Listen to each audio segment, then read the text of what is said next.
हमने जो बांध थे उनको देखा था कल, ठीक है। तो जो बांध है वो किसमें महत्वपूर्ण भूमिका निभाते हैं, बहुउद्देशीय परियोजनाओं में।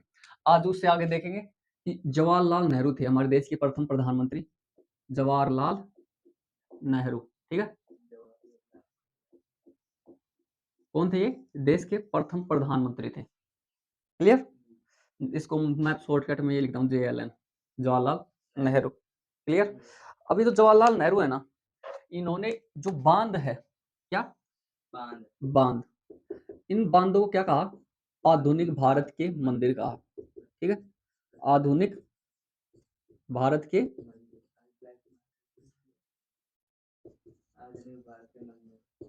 क्लियर, समझ गए, किसने कहा, जवाहरलाल नेहरू ने। ये जो कथन है ऐसे पूछेगा, आधुनिक भारत का, निम्न में से आधुनिक भारत के मंदिर किसने कहा, जवाहरलाल नेहरू ने, नरेंद्र मोदी जी ने, हैं मनमोहन सिंह ने, या फिर इंदिरा गांधी जी ने, आता है ना इस प्रकार से। तो उसमें क्या लिखना है, जवाहरलाल नेहरू, अगर ऑप्शंस में आए तो, या फिर जवाहरलाल नेहरू ने बांधो क्या कहा, ठीक है, आधुनिक भारत का मंदिर। इस प्रकार से ये बात उसकी महत्वपूर्ण हो जाती है। फिर उसके बाद में आती है क्यों कहा, भाड़ो हो गया है, इन मंदिर खाई दियो, अड़े जार मूर्ति मारती लाग रही है, या फिर मूर्ति ना लगी हो पूजा वगैरह करे, ये अड़े जार पूजा करना है, क्या मंदिर बना दे ना, पूजा कौन करनी। आपने कहे कि जो हिंदू धर्म या करे जना, ठीक है, उसके अंदर उनको विकास जब धीरे धीरे हुई ना, प्रारंभ से, तो आप हिंदू धर्म को ना कोई सा भी धर्म हुआ करे, ठीक है, उसके अंदर जो शुरुआत में है ना, देवता वो चीज न माने जो कि उन्हें नुकसान पहुंचाए, क्लियर। अब नुकसान कैसे, जैसे कि मान लो कि आंधी तूफान चलती थी तो पवन देवता बना दिया हमने उसको, ठीक है। आग आग जब जलने लगी तो उसे बह लगा तो उसको अग्नि देवता बना दिया। उसके अलावा जैसे कि मान लो कि तूफान या फिर ऊपर से वर्षा ज्यादा होने लग गई तो उसको हमने इंद्र भगवान बना दिया, पूजा करने लग गए ना। इसी प्रकार से तो हमारे यहाँ पे क्या है कि जो जवाहरलाल नेहरू है उसने भी कुछ तथ्य दिया कि हम इसको मंदिर क्यों माने, ठीक है। तो उसमें कहा, क्या कहा कि जो ये बांध हैं ये क्या करते हैं कि जो कृषि है और कृषि के अलावा जो ग्रामीण लोग रहते हैं उनकी अर्थव्यवस्था है ना, ठीक है, अर्थव्यवस्था मतलब उनकी जो आर्थिक जीविका है, जो अब खुद को जीवन चला रहा है के ऊपर।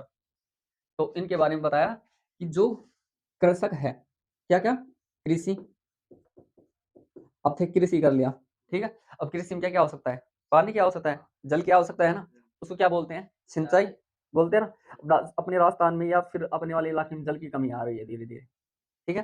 तो अभी इस जल की कमी आ रही है तो क्या जल कम हो जाए तो आप कृषि कर लोगे, नहीं कर पाओगे ना। तो अगर किसी बांध से यहाँ पे जल ले आया जाए, ठीक है, किसी नहर के माध्यम से, जैसे हमारे पश्चिमी राजस्थान के अंदर इंदिरा गांधी नहर है ना, IGNP, उसके अलावा अनेक सारी नहरें होती है ना।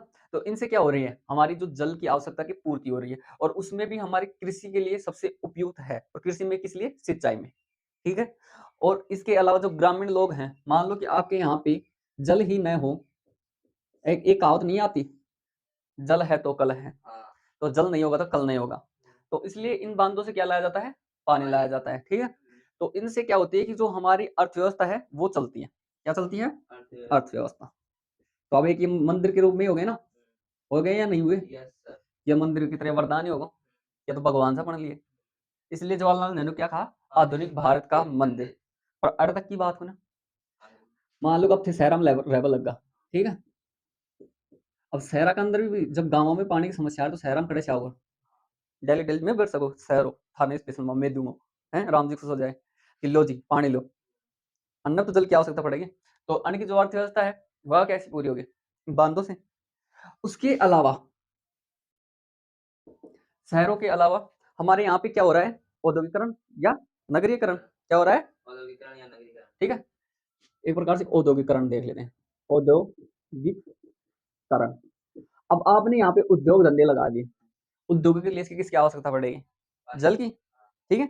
अब उद्योगों के लिए जल की आवश्यकता पड़ेगी तो इसकी पूर्ति कहाँ से होगी, इन बांधों से। तो इसलिए इनकी जो अर्थव्यवस्था है वो भी इन बांधों से चलती है, ठीक है। अन्न का पैसा टका या जीविका इन्हीं से चलेगी, ठीक है। अर्थव्यवस्था का मतलब पैसा टका है नहीं, अगर जो अपनो जीवन चाल रहा है, ठीक है, बस सभी अपनी अर्थव्यवस्था का अंदर आ रहा है कि अपनो जवन जीवन किन किन के ऊपर निर्भर हो रहा है, जल के ऊपर निर्भर हो रहा है, तो वहाँ पे अपनी अर्थव्यवस्था ही है, क्लियर। तो ये तो इनका क्या करता है ये, समन्वित करता है, सारा ने एक जगह बांध देता, ठीक है, करता है ना। या सही को समझा को मतलब कि जो अपने यहाँ पे कृषि और ग्रामीण क्षेत्र है, ठीक है, तो एक ही अर्थव्यवस्था शहरी और औद्योगिकरण की अर्थव्यवस्था ने समन्वित कर देते हैं। ऐसा थोड़ी ना है कि जो मान लो कोई नहर निकल गई तो एक गांव ने पानी दे दिया, बीच में शहर आ गो ना तुम पानी कौन जा तू आराम से रह, ऐसा थोड़ी ना होगा। तो इसके लिए इन सभी को, या फिर कोई मान लो औद्योगिक क्षेत्र आ गया बीच में तो उसको भी जल को देना पड़ेगा। तो ये क्या कर रहे हैं, हम समन्वय कर रहे हैं। इसलिए जो हमारे जवाहरलाल नेहरू जी ने, पंडित माननीय पंडित जी जवाहरलाल नेहरू जी, इन्होंने क्या कहा कि जो बांध है वो क्या है, आधुनिक भारत के मंदिर हैं। और क्यों है, क्योंकि ये जो कृषि और ग्रामीण, ठीक है, जो कृषक है और ग्रामीण अर्थव्यवस्था और शहरी और औद्योगिक अर्थव्यवस्था का क्या करता है, समन्वित करता है। हम जब हमने क्या बनाए, बांध बनवाए, तो यहाँ पे अनेक सारे पर्यावरण से संबंधित क्या हुए, आंदोलन हुए हैं। क्या हुए हैं, ठीक है।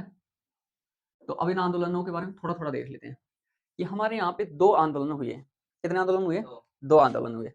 एक आंदोलन हुआ है जिसका नाम था नर्मदा बचाओ आंदोलन,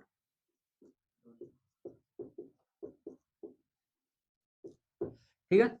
और दूसरा आंदोलन हुआ है जिसका नाम है टिहरी बांध आंदोलन।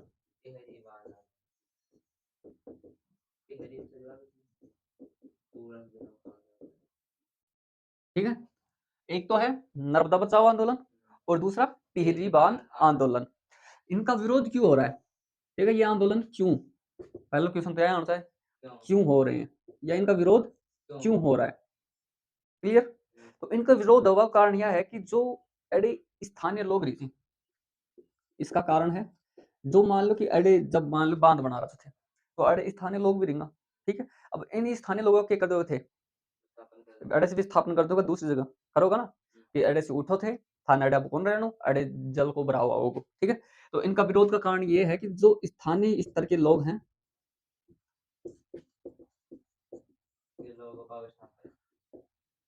वृहद स्तर पे यानी बड़े स्तर पर, यानी एक जना खाई ना तू जा बस और अंत खा लेना है। तो वृहद स्तर पे विस्थापन, एक स्थान से दूसरे स्थान पे करना, ठीक है, ये क्या कहलाता है, विस्थापन। क्या कहलाता है, क्लियर। तो अब इनका विस्थापन होगा तो अब ये क्या करेंगे, आंदोलन करेंगे, विरोध या आंदोलन, ठीक है। यल्लो यह एक मुख्य कारण से आंदोलन कर लो। एक मिनट, जो हमारे यहाँ पे अनेक सारे बांध बने उनके लिए अनेक सारी क्या चले आंदोलन चल रहे, और ये आंदोलन चले जिनमें एक तो नर्मदा बचाओ आंदोलन था और दूसरा टिहरी बांध आंदोलन। और ये बांध आंदोलन क्यों चले, क्योंकि यहाँ पे जो स्थानीय स्तर पे जो लोग वहां पे निवास करते थे उनका वृहद स्तर पे क्या किया गया, विस्थापन किया गया। इस कारण से ये क्या चले, आंदोलन हुए। देखो हमारे यहाँ पे ये क्या है, भारत है, क्लियर। यहाँ से एक नदी बहती है इस प्रकार से, शायद अमरकंटक की पहाड़ी है इसका नाम, जहाँ से इसका उद्गम होता है। और इसके मध्य एक है पर्वत जिसका नाम है सतपुड़ा पर्वत, और एक नदी यहाँ पे बहती है जिसका नाम है ताप्ती। यहाँ तक क्लियर। इसका तो क्या नाम है, नर्मदा, और इसका ताप्ती, और ये क्या है, सतपुड़ा पर्वत, क्लियर। यहाँ तक कोई समस्या, जितनी भी नदी होंगी ना वह या जो उत्तर पश्चिम से दक्षिण पूर्व की तरफ जाएंगे, पर ये जो नदी है ना, ये दो नदी अपवाद के रूप में पश्चिम की तरफ बही थी। रीजन यह है कि ये जो नदी है ना, ये दोनों की दोनों ये धरातल से नीचाई पे बही थी, यानी जैसे कि मान लो कि ये आपका धरातल है, ठीक है, इस प्रकार से यह धरातल है होगो, फिर मान लो कि नीचे खड्डो होगो, फिर यह धरातल, फिर यह खड्डो होगो ना। तो अब यह जो द्रोणी बोली थी ना, तो एक अंदर से नदी बह रही थी तो यह नीचाई होगी, इसी भी ढलान का विपरीत, अड़े अच्छा गड्ढो होगो, तो एक कहां से या इस तरफ बह रही है, लेकिन इसका जो ढलान है ना वो वास्तविक इस प्रकार से, इसलिए जितनी भी नदियां पढ़ोगे इस प्रकार से होंगी, ठीक है। तो अब इसमें एक नदी है जिसका नाम है नर्मदा नदी। ये नर्मदा नदी यहाँ पे गुजरात के आसपास आती है, कहाँ पे, गुजरात पे। तो इसके यहाँ पे एक डैम या बांध बनता है जिसका नाम है सरदार सरोवर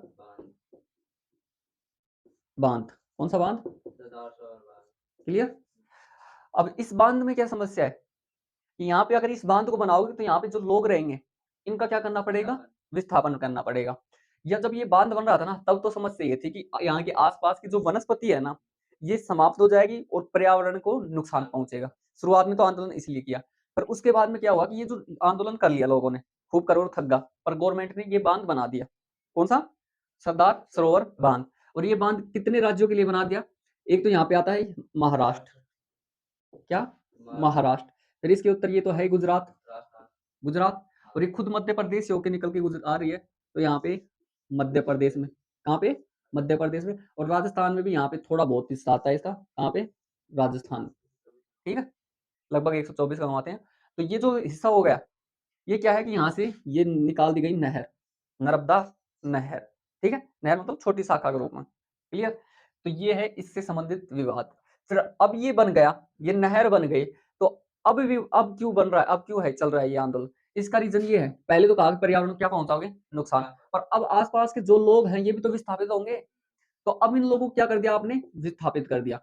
ऐसा थोड़ी ना है कि वहां पे लोग डूबने के लिए रह जाएंगे। तो इन लोगों को जब विस्थापित कर दिया आपने, तो अब इनको घर भी तो दिलाओ। क्या दिलवाओ? घर। इसलिए अब ये आंदोलन चल रहा है, नर्मदा बचाओ आंदोलन, जो कि एक गैर सरकारी संगठन है। गैर यानी नॉन सरकारी, यानी गवर्नमेंट, और संगठन यानी ऑर्गेनाइजेशन, एनजीओ। ठीक है, तो अब पूछे कि जो नर्मदा बचाओ आंदोलन है वह है, तो वह है गैर सरकारी संगठन। क्लियर? एक बार फिर से समझाएं क्या है ये थोड़ा गपशप होगा।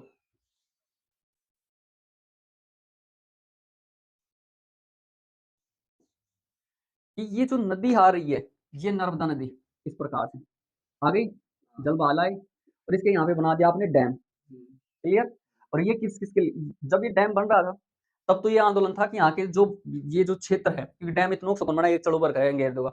ठीक है, डैम बहुत बड़ा क्षेत्र, लगभग 4, 5, 10, 20 किलोमीटर का एरिया अपने अंदर लेता है। ठीक है, तो इस ये जो एरिया हो गया, तो यहाँ पे कहा कि जो ये क्षेत्र है, यहाँ पे आप क्या करोगे? पर्यावरण को नुकसान पहुंचाओगे। किसको?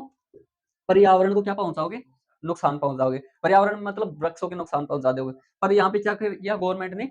बांध बना दिया। तो उस, और ये बांध कितने राज्यों के लिए बना दिया? 4 राज्यों के लिए बना दिया, और इससे एक नहर बना दी गई। ठीक है, उसको कहते हैं नर्मदा नहर। और ये जो नर्मदा नहर है, ये 4 राज्यों को लाभान्वित करती है, जिनमें से कौन कौन से हैं? एक तो है महाराष्ट्र, एक है मध्य प्रदेश, एक है गुजरात, क्या है? गुजरात। और एक है राजस्थान। हो गई? फिर अब ये हो गया, डैम बन गया, चलो आपने बना दिया, कोई बात नहीं, आप जल दोगे, पर आपने यहाँ पे जो लोग रह रहे थे इनको तो विस्थापित कर दिया ना, तो इन लोगों को क्या दिलवाओ? घर दिलवाओ। क्या दिलवाओ? घर। और घर मतलब पूर्ण आवास। ऐ कोने कि एक छोटो सो खोखो दे दिया है कि एक अंदर रहो, एक अंदर दुकान गाल लो, एक अंदर कुबेर गाल बेच लो, है ऐ थोड़ी ना बात करेंगे। तो इनको क्या दिलवाया जाए? पूर्ण आवास दिलाया जाए। किनको दिलाया जाए? जिनको आपने क्या कर दिया? विस्थापित कर दिया। समझ गए? पूरा विवाद यह है। अब इन्हें अपना तरीका से देख लें, लिखवा तरीका से।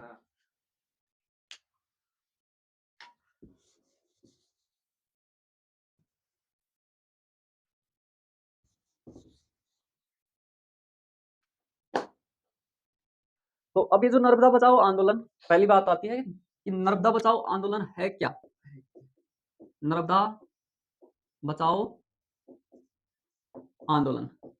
शाबाश, आज लाइट भी ले रहे हैं। क्लियर?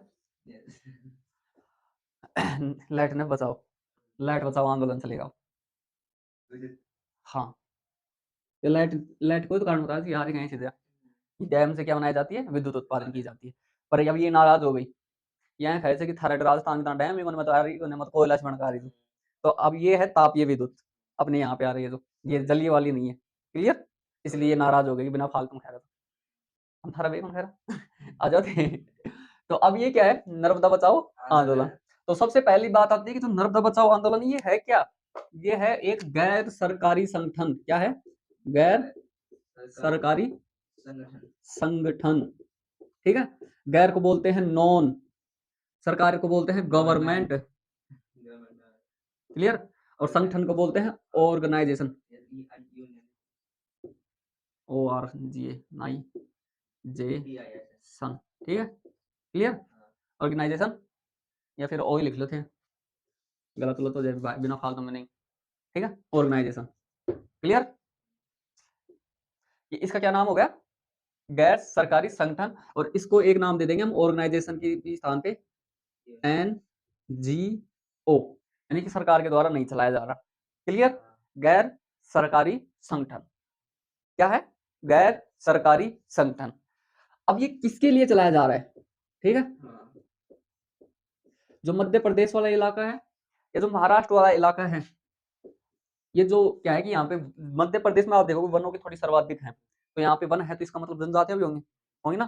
तो किन के लिए चलाया जा रहा है? जनजातियों के लिए। जरूरी थोड़ा ना है कि जनजातियां ही उस क्षेत्र में निवास करेंगी, उसके अलावा वहां के गांव भी होंगे कुछ, तो गांवों के लोगों के लिए चलाए जाएंगे। और गांवों में कौन होंगे? किसान। कौन होंगे? किसान। तो किसके लिए चलाया जा रहा है? किसानों के लिए चलाया जा रहा है। उसके अलावा जो पर्यावरणविद है उन्हें तो टेंशन हो गया, तो कितना पेड़ काट दिया या जलमग्न कर दिया है, उगला हुआ इतना गांव को विनाश कर दिया। अगर पर्यावरण में नुकसान पहुंचा होगा तो कौन आएगा? पर्यावरणविद। कौन आएंगे? पर्यावरणविद। क्लियर? और अगर मान लो कि कोई मानव नुकसान पूछ रहा है, वो भी थे मानव ने नुकसान पहुंचा होगा, तो उसके लिए अपने एक संगठन काम कर रहे थे जिन्हें बोले मानवाधिकार आयोग। कौन सा? मानवाधिकार। इथे मानव का अधिकार छीन लिया है। ठीक है, इनको कह रहा है कि जनजातीय, किसान और पर्यावरणविद और मानवाधिकारियों ने इसने क्या किया कि जो गुजरात है, कहाँ पे? गुजरात। गुजरात में एक बांध बना। कौन सा बांध? सरदार सरोवर बांध। कौन सा बांध? ठीक है, इस बांध का क्या किया? विरोध किया। क्या किया? विरोध किया। ठीक है, और ये जो विरोध किया ये कैसे किया? संगठित होकर। कैसे किया? संगठित होकर। और संगठित को कहते हैं, एक शब्द आपकी बुक में यूज किया गया है जिसका नाम है लामबंद। पहले लामबंद भी बता सकता था पर पहले संगठित बता दिया। आप समझ गए ना? लामबंद का क्या होता है? संगठित होना। क्या होता है? लामबंद। लामबंद। क्लियर? यहाँ तक कोई समस्या? लामबंद का मतलब संगठन होना। पर ये जो लामबंद होता है ना, इसका अर्थ ये होता है कि संगठित होकर युद्ध के लिए तैयार होना। ठीक है, अगर इसका शाब्दिक अर्थ निकालोगे तो। पर यहाँ पे इसका अर्थ ये निकालने का लामबंद का अर्थ होता है संगठित होना। फिर उसके बाद में अगली बात आती है, ये जो आंदोलन था ये प्रारंभ में किसके लिए चला? जो प्रारंभ हुआ था ना, तो ये किसके लिए था? पर्यावरण संरक्षण के लिए। किसके लिए था? पर्यावरण संरक्षण के लिए। लेकिन अब किसके लिए चल रहा है ये? अब तो मान लो कि जीटे में बने कौन सो, ठीक है, जना चला दिया कि भाई पर्यावरण संरक्षण के लिए हमने ये आंदोलन चला दिया। अब ये एनजीओ किसके लिए कार्य कर रहा है? कि जो लोग थे, कौन से लोग? जो विस्थापित हो चुके थे। और विस्थापित कौन हुए थे? जो गरीब थे। ठीक है, अमीर तो कह रहा है कि मान लो कोई बात थोड़ी बहुत जमीन चल गई तो हम दूसरी तरह चार बस ध्यान, और अब जो गरीब है वो भी तो कतई निवास करेगा। तो जो विस्थापित हो चुके थे, और विस्थापित कौन हुए? गरीब लोग। अब इन गरीबों को क्या दिलाना है? पूर्णतः आवास दिलवाना है। पूर्ण आवास। क्या दिलवाना है? पूर्ण आवास। कि अगर थे नर्मदा नदी का कारण या जो नर्मदा आंदोलन चलो, जो सरदार सरोवर बांध बनो, वो कारण अगर थे के हुआ छो विस्थापित हुआ छो, तो थाना घर दिलवावा की जिम्मेदारी की है, ये एनजीओ की है। और एनजीओ कौन सा नाम है? नर्मदा बचाओ आंदोलन। तो अब ये नर्मदा बचाओ आंदोलन किसके लिए कार्य कर रहा है? विस्थापित लोगों के लिए। और पहले किसके लिए कार्य किया था? पर्यावरण संरक्षण के लिए। तो एक फिर से देखो कि जो नर्मदा बचाओ आंदोलन है वो गैर सरकारी संगठन है, और किसके लिए चल रहा है? ये जनजाति, किसान, पर्यावरणविद और उसके अलावा मानवाधिकार, इन्होंने इसको चलाया है। और कैसे चलाया है? संगठित होकर। ठीक है, किन्होंने? जनजातीय, किसानों ने, पर्यावरणविदों ने और मानवाधिकारों ने, इन्हें संगठित होकर चला दिया। और ये किसके विरुद्ध चला? जो गुजरात में एक बांध है, सरदार सरोवर बांध है, उसके विरोध में चला। ठीक है, फिर उसके बाद में अगली बात आती है कि इसका प्रारंभ में इसका जो उद्देश्य था ये क्यों चला? तो तब ये था कि पर्यावरण का हम संरक्षण करेंगे, हम नुकसान नहीं पहुंचाने देंगे, आप और बांध नहीं बना देंगे। और उसके बाद में अब क्यों चल रहा है? बांध तो बन गया, तो अब इसलिए चल रहा है कि जो लोग विस्थापित हो गए थे बांध बनने के कारण, उनको पूर्ण आवास दिलवाने के लिए। सरदार सरोवर बांध के बारे में देख लेते हैं अब। इसके बारे में सरदार सरोवर बांध, सरदार सरोवर डैम। ठीक है, SSB। क्लियर? कोई दिक्कत? तो अब बात आती है कि जो सरदार सरोवर बांध है ये कहाँ पे बना है? इतनी देर आप सरदार सरोवर बांध बन गो, अब लोगों ने पूर्ण आवास दो हैं, उसी पहले बोले पर्यावरण को संरक्षण करो। तो इसकी बात आती है कि है कहाँ पर? कहाँ पर है? गुजरात में, GJ, ठीक है, GJ गुजरात, रख लो ना याद। फिर उसके बाद में अगली बात आती है कि इसको क्यों बनाया? लोगों को लाभ देने के लिए, ठीक है। अब लाभ देने के लिए बनाया, जैसे लाभ को हमने पहले देख चुके हैं कि बांधों से क्या लाभ होते हैं, क्लियर। तो अब इस लाभ को किस किस को प्रदान करोगे ये लाभ? तो इसमें हमने कहा कि जो भारत के 4 राज्य हैं, कितने राज्य? 4 राज्य, इनको क्या करेंगे? लाभ प्रदान करेंगे। तो उसमें कौन से? एक तो मध्य प्रदेश है, कौन सा है? मध्य प्रदेश है। एक है महाराष्ट्र, कौन सा है? महाराष्ट्र। और एक है जिसका नाम है गुजरात, क्योंकि इसमें बना हुआ है तो इसको भी तो लाभ मिलेगा। और उसके अलावा है राजस्थान, कहाँ पे? राजस्थान में। जो गुजरात है इसमें क्या है? 9490, कितने? तो यहाँ पे कुछ गांव है जिनकी संख्या है 9490, ये तो क्या है? गांव है। उसके अलावा कुछ कस्बे हैं, ठीक है। ये जो कस्बे हैं इनकी संख्या है लगभग 173, कितनी है? 173। कस्बा मतलब जो शहर के रूप में विकसित हो चुके हैं, लगभग तहसील बोल सकते हैं जिनको, ठीक है। तो ये गुजरात में कितने को मिल रहा है? 9490 गांवों को इसका लाभ मिल रहा है। और उसके अलावा इनमें 173 क्या आती हैं? कस्बे आते हैं, उनको भी इसका लाभ मिल रहा है। फिर अगली बात आती है कि जो राजस्थान है उसके कुछ गांव हैं जिनमें लगभग कितने गांवों को? 124 गांवों को, 1 2 2 दूनी 4, 124 गांवों को इसमें क्या मिल रहा है? लाभ मिल रहा है। तो दोबारा से देखो, जो सरदार सरोवर बांध है वो कहाँ पे बना है? गुजरात में बना है। और ये जो सरदार सरोवर बांध है ये 4 राज्यों को लाभान्वित कर रहा है, जिनमें मध्य प्रदेश, महाराष्ट्र, गुजरात और राजस्थान। मध्य प्रदेश, महाराष्ट्र, गुजरात, राजस्थान, ठीक है। इसमें जो गांव है उनकी संख्या है कहाँ पे? गुजरात के अंदर 9490, और जो कस्बे हैं वो 173 हैं। उसके अलावा जो राजस्थान में जो गांवों की संख्या है वो कितनी है? 124 है। कितनी है? 124।